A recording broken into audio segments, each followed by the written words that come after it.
I'm Michael Kuss with Russ Lacate. We were two Mets on the mic. Russ, I heard you this morning on the radio saying, I don't want a mulligan on the forecast already, but it Not yet. is a little tricky. Tell us what you meant by that. Yeah, it's like being out on the links with a couple of buddies. You don't want to use the mulligan yet, but maybe in the back pocket, that kind of thing, just in case. It is one of those situations where we're watching that offshore low. It moved across the Aleutians a few days ago into the Gulf of Alaska about a day and a half ago, coming down the coastline now, closing in on the north end of Vancouver Island. It ushers in a southwest flow here. So it's not a zonal jet stream any longer. It's got a few good undulations along it.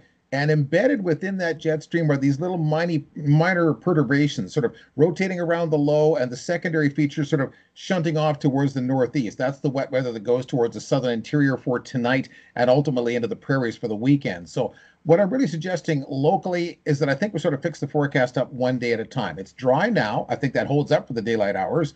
Tomorrow, I don't think it's that wet. Maybe some showers in the morning. Let's leave Saturday afternoon drier and add a bit of sun. But Sunday, I mean, that's 48 hours away. It's totally up in the air. What do you see?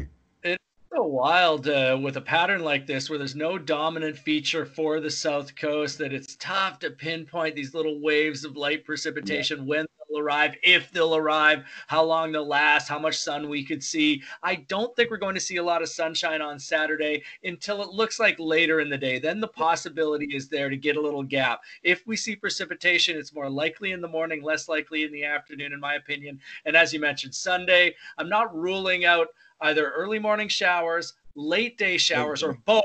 But it does look at this early stage like the middle part of the day could be dry with a couple of breaks. Yeah, that's my overriding theme as well, is that the weekend not as wet as last weekend, even though when we first looked at it a few days ago, it was like, oh, here comes the rain for the weekend. Yeah. We're talking about some seasonal showers, not a whole lot, and look for those windows of sun kind of worked in the middle too. Great stuff. Thanks so much, Russ. Have a good weekend. Have a great weekend.